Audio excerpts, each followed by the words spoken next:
அனைவருக்கும் வணக்கம். இன்னைக்கு நம்ம மலையாளத்துல ரீசெண்டா ரிலீஸ் ஆயிருக்க பள்ளிமணி அப்படின்ற ஒரு மிஸ்ட்ரி ஹாரர் படத்தை பத்தி தான் இந்த வீடியோல பார்க்க போறோம். ஸோ வீடியோக்குள்ள போறதுக்கு முன்னாடி நம்ம சேனல்ல எப்பதான் விசிட் பண்ணிருக்கீங்க அப்படின்னா மறந்துடாம அந்த ரெட் கலர் சப்ஸ்கிரைப் பட்டன் எடுத்துட்டு இந்த வீடியோ கண்டினியூ பண்ணுங்க. இந்த படத்தோட ஸ்டார்டிங் சீன்ல பாத்தீங்கன்னா ஒரு கர்ப்பிணி பெண்ணை காமிக்கிறாங்க. தன்னோட வேலைகள் எல்லாத்தையும் முடிச்சுட்டு கணவருக்கு போன் பண்ணிட்டு நான் வந்துகிட்டே இருக்கேன், எனக்கு கொஞ்சம் லேட் ஆகும் அப்படின்ற மாதிரி இன்ஃபர்மேஷனை கொடுத்துக்கிட்டு காட்டுக்குள்ள போய்கிட்டே இருக்க மாதிரி காமிக்கிறாங்க. ஆனா அந்த பாதை பாத்தீங்கன்னா நீண்டு போய்கிட்டே இருக்கு. அந்த சமயம்னு பார்த்து டேக் டைவர்ஷன் அப்படின்ற ஒண்ணுதான் பாக்குறாங்க. இதை நல்லா திருப்பிக்கிட்டு அடர்ந்த காட்டு பகுதிக்குள்ள என்டர் ஆகுற மாதிரி காமிக்கிறாங்க.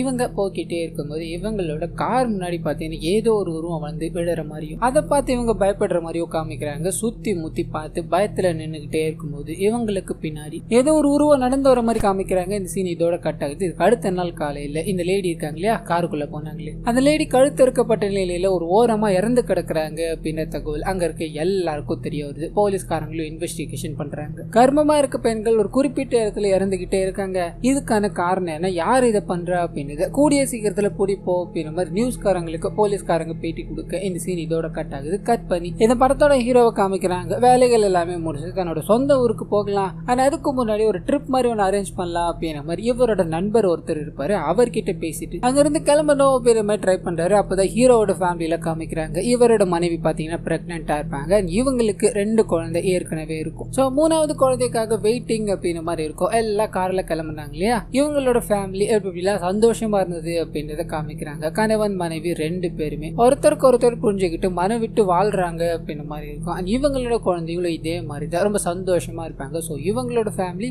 ஒரு அழகான ஃபேமிலி அப்படின்றத காமிச்சிட்டு அது கூடவே நம்ம ஹீரோவோட மச்சான் அப்படின்ற மாதிரி ஒருத்தரை காமிக்கிறாங்க. அவர் பார்த்தீங்கன்னா சைக்காலஜிக்கல் சம்பந்தப்பட்ட ஸ்டடிஸ் எல்லாத்தையும் படிச்சுக்கிட்டு இருக்காரு. இவங்க ஒரு ட்ரிப் மாதிரி பிளான் பண்ணாங்க இல்லையா, அதுக்காக ஒரு இடத்துல ஜாலியா ஸ்டே பண்ணிக்கிட்டே இருக்கும்போது இவரோட மச்சான் கிட்ட இருந்து வீடியோ கால் வருது. அப்ப பாத்தீங்கன்னா அவர் எங்க இருக்கீங்க, போன விஷயம் என்னாச்சு, எல்லாமே சிறப்பா முடிஞ்சதா, வீட்டுக்கு வந்துட்டு போறது தானே அப்படின்ற மாதிரி ஹீரோட மச்சானும் கேட்டுக்கிட்டே இருக்கு. அவர் சில பதில்கள் எல்லாத்தையும் பேசிட்டு போனை கட் பண்றாரு. அண்ட் ஹீரோட மச்சா கூட பாத்தீங்கன்னா ஒரு ஃபாதர் ஒருத்தர் இருப்பார். அண்ட் இவரோட ஸ்டடிஸ் என்ன அப்படின்னா ஒருத்தன் தப்பு செய்யறான் அப்படின்னா அதுக்கான காரணம் என்ன கண்டுபிடிக்க ஒரு ஆள் இருக்கு. ஒருத்தன் திருடுறான் அப்படின்னா அவன் எதுக்காக திருடுறான் அப்படின்ற மாதிரி கேட்க கூட ஆள் இருக்கு. அதான் இது வரைக்கும் சீரியல் கில்லிங் எதனால நடந்துகிட்டு இருக்கு, அவன் எதனால சீரியல் கில்லிங் எல்லாத்தையும் பண்ணிக்கிட்டு இருக்கான் அப்படின்றத யாருமே இது வரைக்கும் கேட்டதும் இல்ல, கேட்க போறதும் இல்ல. நீதாம முதல் நாள் அப்படின்ற மாதிரி ஹீரோட மச்சா இருப்பான் இல்லையா, அவரை பார்த்து அங்க இருக்க ஃபாதர் சொல்லிட்டு நிறைய போட்டோஸை பாத்தீங்கன்னா காமிக்கிறாரு. அது எல்லாமே சீரியல் கில்லிங்ல இந்த உலகத்தையே திரும்பி பார்க்க வச்சிருப்பாங்க இல்லையா, அவங்களோட போட்டோஸ் தான் இருக்கும். ஒருத்தரையா பார்த்து இவங்க இத்தனை கொலை பண்ணிருக்காங்க, இத்தனை கொலைகள் வெளியே வராம இருக்கு அப்படின்ற எல்லா விஷயங்களையும் ஃபாதர் சொல்லிக்கிட்டே இருக்கும்போது இந்த மனுஷனுக்கு பயங்கர கியூரியாசிட்டியா இருக்கு. மேலும் மேலும் கேட்டுக்கிட்டே இருக்காரு. அப்பதான் பாத்தீங்கன்னா விக்டோரியா அப்படின்ற ஒரு பெண்ணோட போட்டோவை பாக்குறாரு. அவங்க பாத்தீங்கன்னா கேரளாவை சேர்ந்தவங்களா தான் இருப்பாங்க. இவ்வளவு பேர் இருக்காங்க, எல்லாமே ஓகே, இவங்க ஒரு கன்னிய ஸ்திரியா இருக்கிறாங்கன்னு சொல்றீங்க, இவங்க எப்படி இவ்வளவு கொலைகளை பண்ணிருப்பாங்கன்னு கேட்க அவங்கள பத்தின டாக் போக ஆரம்பிக்குது. சோ அவங்களோட பேர் விக்டோரியா அப்படின்றது தான் இல்லையா. ஒரு பணக்கார குடும்பத்துல பிறந்தவங்க, அழகு அறிவு அப்படின்ற எல்லாமே இருக்கும். அவங்கள ஊரே திரும்பி பாக்குற அளவுக்கு மதிப்பு மரியாதையோட இருக்கிறவங்க. அவங்களோட ஃபேமிலி பாத்தீங்கன்னா இவங்கள கண்ணும் கருத்துமா பாத்துக்கிட்டு இருக்காங்க அப்படின்ற மாதிரி இருக்கும். அந்த சமயத்துல தான் விக்டோரியா ஒரு தாழ்ந்த ஜாதிக்காரனை காதலிக்கிறாங்க. இந்த விஷயம் வீட்டுக்கு தெரிய ஆரம்பிக்குது. வீட்டுல 2 பேரையும் பேச்சு விட்டுறாங்க. விக்டோரியாவை தனியா அடைச்சு வைக்க இவங்களோட காதலன் இருக்கான் இல்லையா, அவனை கொலை பண்ணி அவன் தற்கொலை பண்ணிக்கிட்டான் அப்படின்ற மாதிரி போர்ட்ரேட் பண்ணிட்டுறாங்க. இந்த விஷயம் விக்டோரியாவுக்கு தெரியாவது ஒரு மாதிரி மனசளவுல உடைஞ்சு போயிட்டுறாங்க. என்ன பண்ணுதுன்னு தெரியாம அழுகையை மட்டுமே அவங்க வச்சுக்கிட்டே இருக்க இவங்களோட ஃபேமிலி இதுக்கு மேல இவங்க இருக்க வேணாம் அப்படின்ற மாதிரி கன்னிஸ்திரி ஆகணுன்றதுக்காக அந்த ஸ்கூல்ல கொண்டு போய் சேர்க்க நாட்கள் போக ஆரம்பிக்குது. அப்பதான் அவங்க பிரெக்னெண்டா இருக்காங்க அப்படின்ற விஷயம் தெரிய ஆரம்பிக்குது. ஃபேமிலியில இருக்க எல்லாருமே பயங்கர கடுப்பு. கீழ் ஜாதிக்காரனோட குழந்தை நம்ம வயிற்றுல வேணாம் அப்படின்ற மாதிரி குழந்தையோட சேர்த்து கருப்பையும் பாத்தீங்கன்னா கலைச்சு விட்டுட்டுறாங்க. இந்த விஷயத்தை அவங்க தெரிஞ்சுக்கும் போது ஏத்துக்கவே முடியாத துக்கத்துல இருக்காங்க. இவங்களுக்கு இந்த வேலையை பார்த்திருப்பாங்க இல்லையா டாக்டர், அவங்க அப்ப நிறமாத கர்ப்பிணியா இருப்பாங்க. இந்த விஷயத்துல இருந்து அவங்களுக்கு அந்த பிரெக்னெண்டா இருக்கும் உமன்ஸை பார்த்தாலே ட்ரிகர் ஆயிட்டு இருக்கும். முழு சைக்கோவா மாறிட்டாங்க அப்படின்ற மாதிரி இருக்கும். முதல் வேலையா இவங்களுக்கு அந்த வேலைகளை பண்ணி விட்டாங்க இல்லையா டாக்டர், அவங்கள கழுத்தறுத்து கொலை பண்றாங்க. தன்னோட ஃபேமிலியை பார்த்தீங்கன்னா வீட்டிலே வச்சு கொளுத்திட்டுறாங்க. அப்பத்துல இருந்து கர்ப்பிணி பெண்கள் நிறைய பேர் கொலை செய்யப்பட்டுக்கிட்டு இருந்தாங்க. இது இதுக்கு காரணம் அவதான் அப்படின்ற மாதிரி தேடிக்கிட்டே இருந்தாங்க. ஒரு நாள் ரயில்வே ட்ராக்ல ஒரு கன்னிஸ்திரியோட துணியும் சில ரத்த கரைகளும் இருந்ததை பார்த்தாங்க. இது மூலமா அவங்க இறந்து போயிட்டாங்க அப்படின்ற மாதிரி கேஸ க்ளோஸ் பண்ணிட்டாங்கன்னு சொல்ல இதை கேட்டுக்கிட்டு இருக்கவருக்கு ஒரு மாதிரி வியப்பா இருக்கு. இதோட இந்த சீன் கட் ஆகுது. ஃபேமிலி இருக்கு இல்லையா, அங்க போறாங்க. ஹெரிட்டேஜ்ல தங்கி இருப்பாங்க. வேலைகள் எல்லாமே முடிஞ்சிருச்சு அப்படின்ற மாதிரி கார் எடுத்துக்கிட்டு அங்க இருந்து கிளம்புற மாதிரி காமிக்கிறாங்க. போற வழியில நிறைய இயற்கை சூழல்கள் அது எல்லாத்தையும் ரசிச்சுக்கிட்டு போய்கிட்டே இருக்காங்க. கட் பண்ணி இந்த ஃபாதரையும் ஹீரோட மச்சானையும் காமிக்கிறாங்க. அவர் விக்டோரியா கதை கேட்டதுல இருந்து ஒரு மாதிரி டிப்ரெஷன்ல இருப்பாரு, ஒரு மாதிரி பயத்திலும் இருப்பாரு. ஒன்னும் கவலைப்படாதப்பா, விக்டோரியா இறந்துட்டா அப்படின்ற மாதிரி தான் இருக்கு, அவ கண்டிப்பா இறந்துருக்கணும், நீ இதை போட்டு திங்க் பண்ணிக்கிட்டே இருக்காதுன்னு சொல்ல மறுபடியும் கட் பண்ணி ஃபேமிலி கிட்டே போகுது. அவங்க டிராவல் பண்ணி வந்துகிட்டே இருக்கும்போது திடீர்னு பாத்தீங்கன்னா வழி மாறிடுறாங்க. சிக்னல் எதுவுமே கிடைக்கல. இதனால என்ன பண்ணுறதுன்னு தெரியாம உதவிக்காக இவரோட மச்சானுக்கு போன் பண்ணலாம் ட்ரை பண்ண, கால் கனெக்ட் ஆகல. சரி மேப்பை பார்த்து போகலாம் அப்படின்ற மாதிரி ட்ரை பண்ணா மேப்ல சிக்னலே இல்லை. இதனால என்ன பண்ணுறதுன்னு தெரியாம ஒன்னும் ஃபீல் பண்ணாதீங்க, நான் உங்களை கரெக்டா கொண்டு போய் சேர்க்கிறேன் அப்படின்ற மாதிரி அங்க இருக்க வழியை நோக்கி இவர் கார் எடுத்துக்கிட்டு போற மாதிரி காமிக்கிறாங்க. ஆனா அப்படியே கட் பண்ணா கொஞ்ச நேரம் கழிச்சு அந்த இடமே பாத்தீங்கன்னா ஃபுல்லா இருட்டாயிருச்சு. இவர் போய்கிட்டே இருந்த மனுஷன் ஒரு கட்டத்துக்கு மேல நம்ம தப்பா போகிறோம் அப்படின்றத புரிஞ்சுக்கிட்டாப்புல. என்ன பண்ணுறதுன்னு தெரியாம கொஞ்சம் ஸ்பீடா மூவ் பண்ண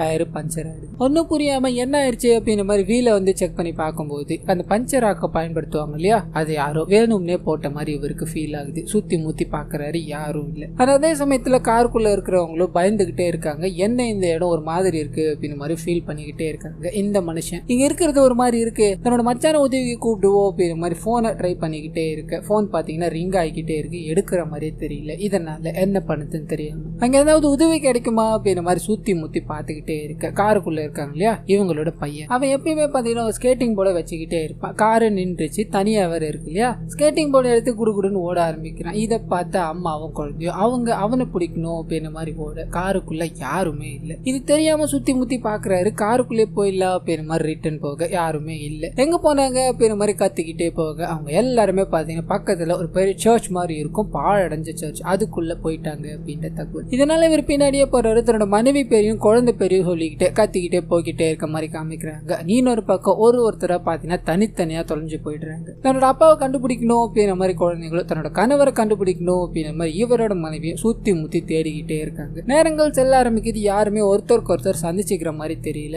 அந்த சமயத்துலதான் அங்க ஒரு பெரிய கிணறு மாதிரி இருக்கும். அதுக்குள்ள இருந்து ஒரு லேடி பாத்தீங்கன்னா விளக்கு பிடிச்சிக்கிட்டு எழுந்துக்கிற மாதிரி காமிக்கிறாங்க. இது நேரம் வரைக்கும் இறந்து போனதா சொல்லப்படுற விக்டோரியா இருக்காங்க இல்லையா, அவங்க தான் அந்த லேடி. அவங்க உள்ள ஆளுங்க வந்திருக்காங்க, அதுல ஒரு கர்ப்பிணி பெண் இருக்காங்க அப்படின்றத தெரிஞ்சுக்கிட்டாங்க. இதை பார்த்ததும் அங்க இருக்க ஃபேமிலி மொத்தமும் ஓடி போய் ஒளிய ஆரம்பிக்கிறாங்க. இந்த விக்டோரியா பாத்தீங்கன்னா வேகமா வந்து அந்த கர்ப்பிணி பெண்ணை பிடிச்சிடுறாங்க. அவங்கள கொலை பண்ணணும் அப்படின்றதுக்காக ஒரு பிரத்யேகமான ஆயுதத்தை ஒன்று வச்சிருப்பாங்க. அதுல குத்தணும் அப்படின்ற மாதிரி போக இவங்களோட கணவரான ஹீரோ பாத்தீங்கன்னா அங்க என்டர் ஆகுறாரு. அது விக்டோரியாவை தள்ளி விட்டுட்டு தன்னோட மனைவியை காப்பாற்றணும் அப்படின்ற மாதிரி ட்ரை பண்ண மாடி மேல இருந்து கீழே விழுந்துட்டு நெத்தியில பயங்கரமான காயம், ரத்தம் வர ஆரம்பிக்கும். இந்த சமயத்துல பாத்தீங்கன்னா ஹீரோயின் ஓடி போய் ஒளிஞ்சிக்கிறாங்க. இவரும் பாத்தீங்கன்னா வேற ஒரு இடத்துல போய் ஒளிஞ்சிக்கிறாரு. குழந்தைங்க தனியா, மனைவி தனியா, இவர் தனியா அப்படின்ற மாதிரி மாறி மாறி அந்த விக்டோரியாவுக்கு பயந்து ஒளிஞ்சுக்கிட்டே இருக்க மாதிரி காமிக்கிறாங்க. இதுக்கு நடுவில் இவரும் தன்னோட மச்சாருக்கு போன் பண்ணி உதவி கேட்போம் அப்படின்ற மாதிரி எவ்வளவோ ட்ரை பண்ணிக்கிட்டே இருக்கு. போன் கனெக்ட் ஆகல. அந்த மனுஷனும் கொஞ்ச நேரம் கழிச்சு எடுத்து பாக்குறாப்புல போன் வந்திருக்கே அப்படின்ற மாதிரி மறுபடியும் கால் பண்ணலான்னு போக கால் பாத்தீங்கன்னா அட்டன் ஆகுது. ஆனா விக்டோரியா தட்டி விட்டுடுறாங்க. இதனால அங்க ஒரு பயங்கரமான அலறல் சத்தம்லாம் கேட்டுக்கிட்டே இருக்கு. இதை பார்த்தது ஒரு மாதிரி தகச்சு போயிட்டாரு. உடனடியா அங்க கிளம்பி ஆகணும் அப்படின்ற மாதிரி ஃபாதரை கூப்பிட்டுக்கிட்டு கிளம்ப. அதே சமயத்துல இங்க ஒளிஞ்சுக்கிட்டே இருக்காங்க இல்லையா குழந்தைங்க,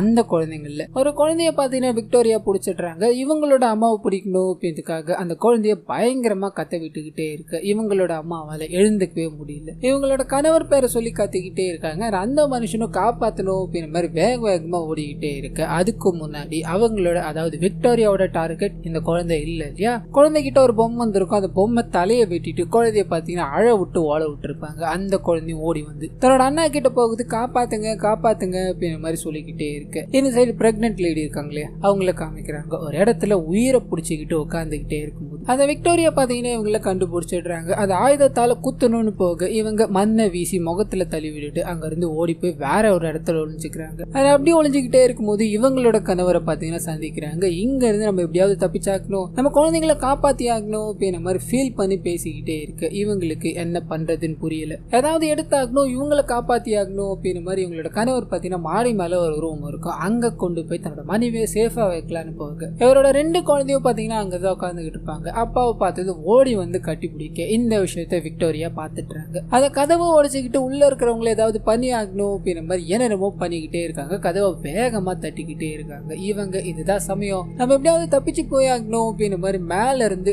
அந்த கணவர் பாத்தீங்கன்னா முதல்ல குதிச்சிடுறாரு. பசங்கள் எல்லாத்தையும் சேஃபா இருக்கணும் அப்படின்றதுக்காக ஏனி சுத்தி முத்தி தேடிக்கிட்டே இருக்க கண்டுபிடிச்சிடுறாரு. அதை எடுத்து தன்னோட மனைவி குழந்தை அப்படின்ற மாதிரி எல்லாரையும் அந்த சர்ச்சை விட்டு வெளியே கொண்டு வந்துட்டாரு. இப்போ இங்க இருந்து தப்பிக்கணும் இல்லையா, நிறைய புதர்கள் எல்லாமே இருக்கும், அதுல ஓடி போய் ஒழிஞ்சுக்கிறாங்க. விக்டோரியா மேல வந்து பாக்குறாங்க, தப்பிச்சு போயிட்டாங்க அப்படின்னு புரிஞ்சுக்கிட்டு அந்த புதர்கள் சுத்தி இருக்க இடத்துக்கு போறாங்க. ஒரு ஆளா தேடிக்கிட்டே இருக்க எல்லாரும் பயந்து ஒளிஞ்சுக்கிட்டே இருக்காங்க. ஆனா அதே சமயத்துல ஃபாதர் அண்ட் இவரோட மச்சான் 2 பேரும் பாத்தீங்கன்னா அங்க வந்துகிட்டே இருக்க மாதிரி காமிக்கிறாங்க. வெளியே அந்த புதர்கள்ல ஒளிஞ்சுக்கிட்டே இருக்காங்க இல்லையா, அவங்க என்ன பண்ணுதுன்னு தெரியாம விக்டோரியா கிட்ட இருந்து தப்பிக்கணும் அப்படின்னு மாதிரி பார்த்து பதமா ஒளிஞ்சுக்கிட்டே இருக்கும்போது அந்த குழந்தை இருக்க குட்டி குழந்தை அது மாட்டிக்குது. அந்த வரைக்கும் லாபம் அப்படின்னு மாதிரி விக்டோரியாவும் அவங்கள உள்ள கொண்டு போய் நிறைய பூஜைகள் எல்லாத்தையும் பண்ணிக்கிட்டே இருக்காங்க. காரணம் என்ன அப்படின்னா இவங்க டீமன்ஸா வழிபடுறவங்களா இருப்பாங்க. இதனால அந்த குழந்தைய கொல்லலாம் அப்படின்னு நினைப்பதா பாத்தீங்கன்னா எல்லாத்தையும் பண்ணிக்கிட்டே இருப்பாங்க. வெளியில இருக்க அவங்களோட ஃபேமிலி தன்னோட சின்ன பொண்ணை தூக்கிட்டு போயிட்டாங்க அப்படின்னு புரிஞ்சுக்கிட்டு உள்ள வேக வேகமா போறாங்க. விக்டோரியாவை அடிச்சுட்டு தப்பிக்கணும் அப்படின்ற மாதிரி நிறைய வேலைகளை பண்ணிக்கிட்டே இருக்காங்க. அதுல ஒண்ணு அவங்களோட கையை கிழிச்சிட்டு